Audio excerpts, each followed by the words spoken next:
En Pologne, les sentiments anti-ukrainiens sont de plus en plus perceptibles, tant parmi la population que dans les hautes sphères de la société politique polonaise. Depuis 2022, un afflux massif de réfugiés a déferlé sur ce pays voisin de l'Ukraine. Et afin de régulariser et de légaliser leur séjour, la Pologne a adopté une loi temporaire qui prévoit la prolongation des visas, l'accès aux soins médicaux, à l'enseignement, au marché du travail et à l'aide financière. La loi a été prolongée tous les 6 mois, jusqu'à ce que le nouveau président, Karol Nawrocki, oppose son veto à une nouvelle prolongation, affirmant que la loi devait être amendée. La nouvelle version de la loi a été rédigée en quelques semaines seulement, et le 17 septembre, le Sénat polonais a adopté le projet de loi sans amendement. La seule étape restante étant la signature de Nawrocki lui-même. La loi prévoit une restriction de la gratuité des soins médicaux pour les Ukrainiens, ainsi qu'un durcissement des prestations sociales accordées aux familles ukrainiennes avec enfants. Désormais, les prestations d'un montant de 800 zloty, environ $200, ne seront versées qu'aux personnes officiellement employées en Pologne. C'est précisément ce que souhaitait le nouveau président polonais.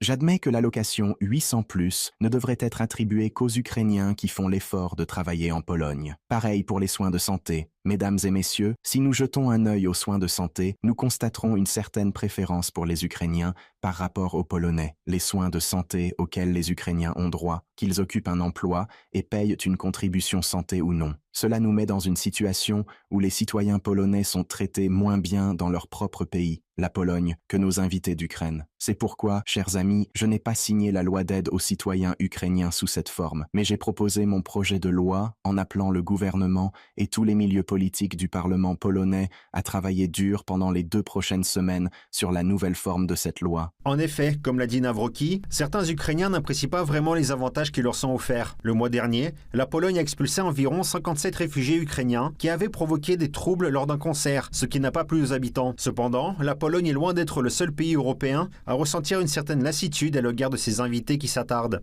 L'ensemble de l'Union européenne commence à prendre des mesures pour envoyer les Ukrainiens dans leur pays d'origine. Ainsi, le 16 septembre, le service de presse du Conseil européen a annoncé que l'UE allait mettre fin au statut de protection temporaire des Ukrainiens après 2027. En outre, divers programmes seront mis en place pour faciliter le retour des réfugiés en Ukraine et bien sûr, tout cela sera fait exclusivement dans l'intérêt des Ukrainiens, comme l'a déclaré le Conseil. L'UE continue à soutenir fermement le peuple ukrainien. En même temps, il est logique de se préparer pour le jour où la situation permettra aux Ukrainiens de rentrer chez eux afin d'aider à la reconstruction de leur pays. Une approche coordonnée de la transition depuis le statut de protection temporaire est dans l'intérêt des personnes qui ont été obligées de quitter leur pays. Certains Ukrainiens sont partis très loin de chez eux, en Amérique du Nord, notamment au Canada ou aux États-Unis, où les règles relatives au séjour des réfugiés commencent également à se durcir. En août dernier, un article du Wall Street Journal indiquait que les Ukrainiens pourraient perdre leur droit légal de séjourner aux États-Unis. Les réfugiés sont arrivés